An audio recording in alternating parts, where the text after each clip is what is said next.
Well, Week 16 of the NFL season has arrived. Only 2 more weeks and we'll be talking playoffs. Now, the playoffs have effectively started for several teams. Several teams face must-win games on Sunday. Let's talk about a few of these Week 16 games now, starting with the Saturday night game. That's right, there's no Thursday night game this week, no Monday night game, so we do have a Saturday night game. The Atlanta Falcons going on the road to take on the Detroit Lions. Atlanta's currently installed as a 4-point favorite on BETDAQ. Now, if the Falcons win this game, they lock up home field advantage throughout the playoffs. Remember, the Falcons tied with Houston for the best record in the NFL, and locking up home field is a big deal for this team. This team is much better at home than they are on the road. And Atlanta, they're a dome team. They're much better in a dome than they are out of a dome. Even their road games, they play better on the road when it's a domed road game like this Saturday night. And remember, the Super Bowl is in the Superdome this year in New Orleans, so if Atlanta wins on Saturday night, they can guarantee they will not have to go outside to win a Super Bowl championship this year.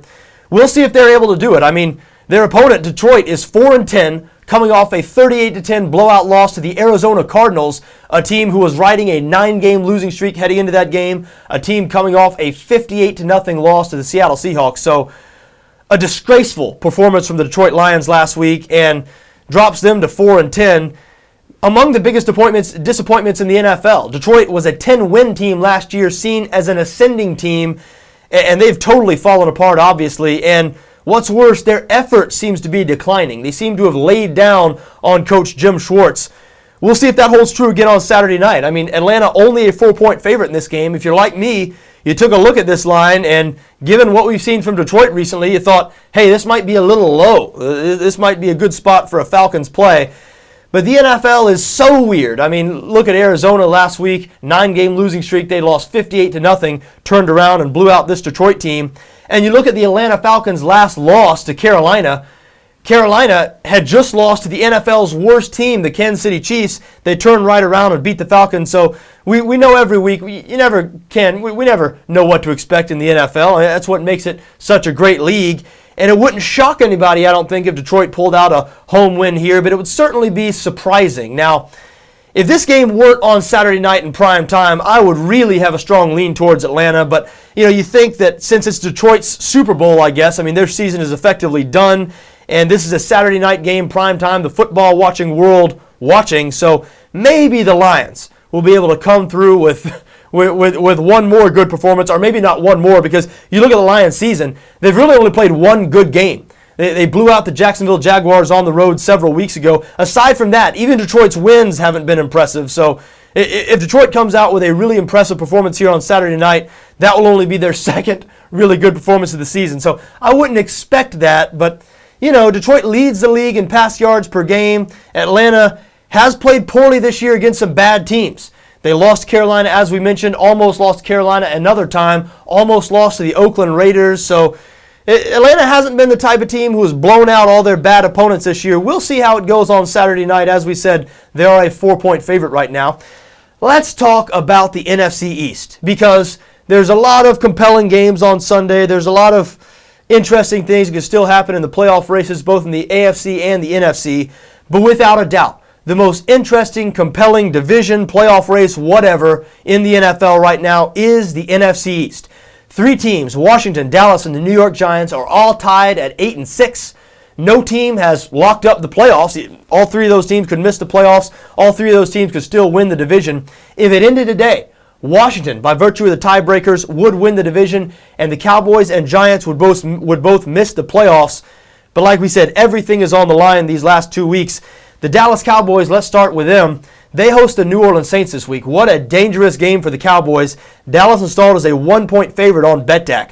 Now, the Saints are coming off a 41-0 win over the Tampa Bay Bucks. Listen, I know the Saints' season is done. They're going to miss the playoffs. And that's why coming into the game last week against Tampa, New Orleans was only a 3.5-point home favorite, facing the worst secondary in the league in Tampa. So normally, that would have been a jump-on New Orleans situation. We know how good they are at home, again, facing the worst secondary in the league. But the only thing that I talked myself out of that game, because I questioned the motivation of the New Orleans Saints. They had just lost 3 straight games, out of the playoffs, a team that expected to be in the playoffs in the beginning of this season. And we know it's been a tough year for the Saints in terms of all the extracurricular off-field stuff surrounding this team. Still, even last week, they're still dealing with the bounty scandal after Paul Tagliabue made his ruling. However, New Orleans showed last week that wasn't bothering them at all, beating the Bucs 41-0, which makes New Orleans a very tempting play to me this week on the road in Dallas. I know Dallas desperately needs this game. I know the game really doesn't mean much for the Saints, but listen, this Saints offense, you say what you want about the Saints this season. They've had a terrible defense, no doubt about it, but their offense has been the same offense that we've seen over the last few years. Drew Brees still at the peak of his powers, and even though Dallas has been better in the secondary this year, I don't have much faith in them slowing down this New Orleans offense. Now, Dallas should be able to roll up some points in this game. I know the Saints looked like the 85 Bears last week, shutting out the Tampa Bay Bucs, but coming into that game, New Orleans ranked last in the league in yards per game allowed, rush yards per game, 31st in pass yards per game, 30th in scoring defense. This Saints defense has been among the very worst defenses in the NFL all season, so expect a high-scoring game here. The total has not yet been released on BETDAQ. This should be a highly entertaining game. As of now, again, we're still a few days out, 6 days before this game. I don't know. I don't have much faith in the Cowboys, even though it's a must-win spot. This could be a good play for a New Orleans team with nothing to lose going in there and ruining the Dallas Cowboys season. Now, the Washington Redskins, a team that's tied with Dallas at 8-6, and as we said a couple of minutes ago, Washington, if the season ended today, would be your NFC East champs. They face a much easier game on Sunday. Even though they're on the road, they're playing the Philadelphia Eagles, a team that is, 3-10-1 against the spread, I believe, this year, Philadelphia. Redskins only a 4.5-point favorite on BETDAQ. Robert Griffin's still officially questionable, but I expect Griffin to play in this game. Now, we saw even without Griffin last week, Kirk Cousins came in, lit up the Cleveland Browns for 38 points. I think at this time, it's time we heap some credit on Mike Shanahan and Kyle Shanahan, who have drawn up that offense this year for the Washington Redskins. I mean, Mike Shanahan, he's won Super Bowls doing it one way, and he decided to change that way this year. If you watch Washington play offense this year compared to what they did last year or throughout Mike Shanahan's coaching career, it's entirely different. It's entirely different. They mixed in some sort of college schemes or schemes that were thought to be college schemes before this year, the pistol formation, the read option. He was even doing some of that stuff with Kirk Cousins last week, not a mobile guy like Robert Griffin. And it worked really well, obviously, Redskins scoring 38 points. So very, very impressed with what the Shanahans have done this year with that Washington offense. And I like the Redskins no matter who they play at quarterback on the road in Philadelphia this week. The Eagles are a sinking ship. Best to profit off of their misery. Andy Reid, a lame duck head coach. Nick Foles still going at quarterback. Now, we did hear that LaShawn McCoy might play this week. LaShawn McCoy, of course, the Eagles' Pro Bowl running back. So be sure to watch his injury status throughout the week.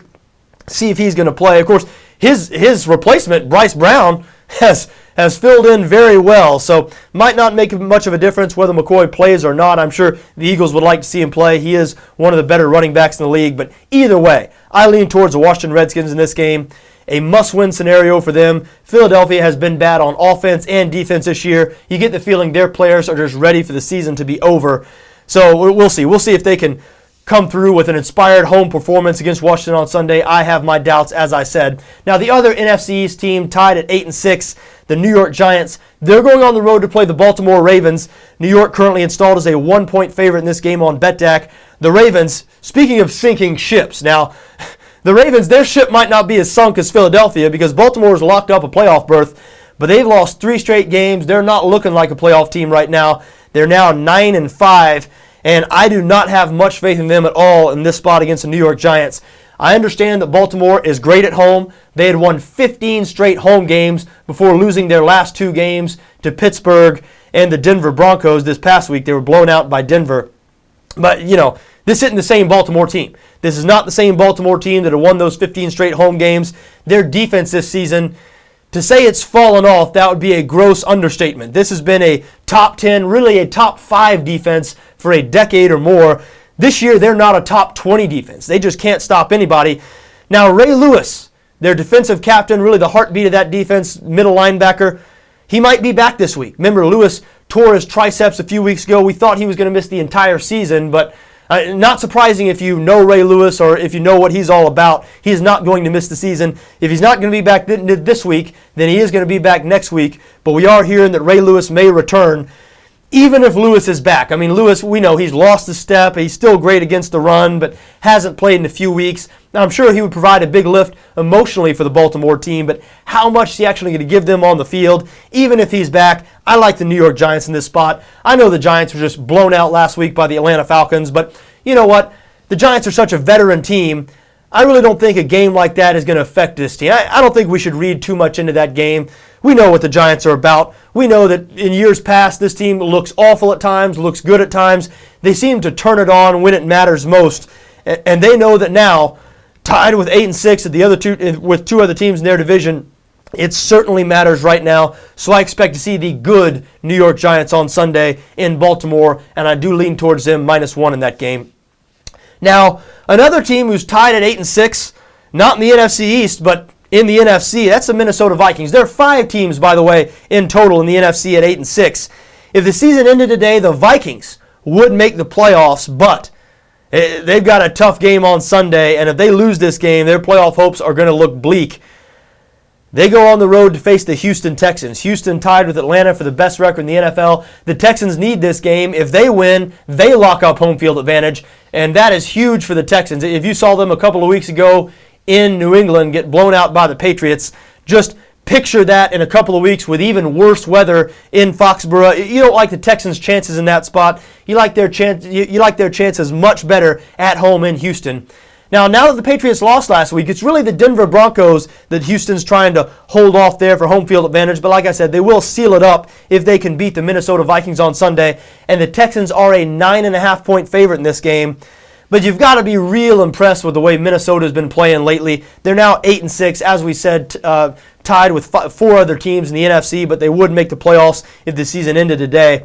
I don't know about you, but when Minnesota lost their 6th game a few weeks ago, I sort of wrote them off, especially because they've been so bad at the quarterback position recently. I mean, this team cannot pass the ball. They are the definition of one-dimensional.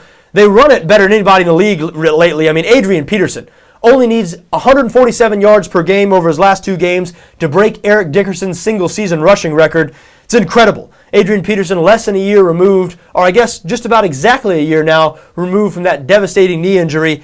It took him a few weeks. The first 6 weeks of this season, Peterson was only averaging 83.2 yards per game, but since then, since week 7, he has averaged 164 yards per game, and as we said, only needs 147 per game in his last 2 to break Eric Dickerson's single-season record. And you know, you would sort of doubt his ability to do that, because the Houston Texans have a great run defense, and they know that Peterson has publicly said that he wants to break Dickerson's record, and I'm sure those Texans players are telling themselves this week, he's not breaking that record against us. He's not breaking that record on us, and as we said, Minnesota's not able to pass the ball. So Houston's going to be able to crowd the line of scrimmage, but you know what? The St. Louis Rams knew the same thing last week, and the Rams have a good run defense. They knew that Minnesota couldn't pass the ball. They knew that Adrian Peterson was going to get fed the ball and that he wanted to break Dickerson's record. I'm sure the Rams defenders were saying to themselves, we're not going to let him break it. Not on our watch, he's not breaking that record. And what did he do? He ran for 200-plus yards on the St. Louis Rams. So I'm done doubting Adrian Peterson. I do expect him to have another big game in Houston. However, I don't have much faith in the Vikings because of their quarterback, because of Christian Ponder. That being said, I've doubted the Vikings the last couple of weeks because of Ponder, and they've won in spite of him. A couple of weeks ago in Chicago, they won despite only 91 passing yards and an interception from Christian Ponder. And it was much of the same last week, even though we played a little better against St. Louis. You know, they rode Adrian Peterson and that defense to a road win against the Rams. This is not the Rams. This is the Houston Texans, again, tied with Atlanta for the best record in the NFL. It's a big, big game for Minnesota. Big game for Houston as well, trying to lock up home field, but a bigger game for the Vikings. We'll see if they're able to go in there and shock the world, because it would be a shock if they were able to go into Houston as 9.5-point underdogs and pull out the win. I certainly have my doubts. Now, maybe the biggest game of this Sunday, at least the biggest game in terms of playoff implications for both teams, a make-or-break game for both teams.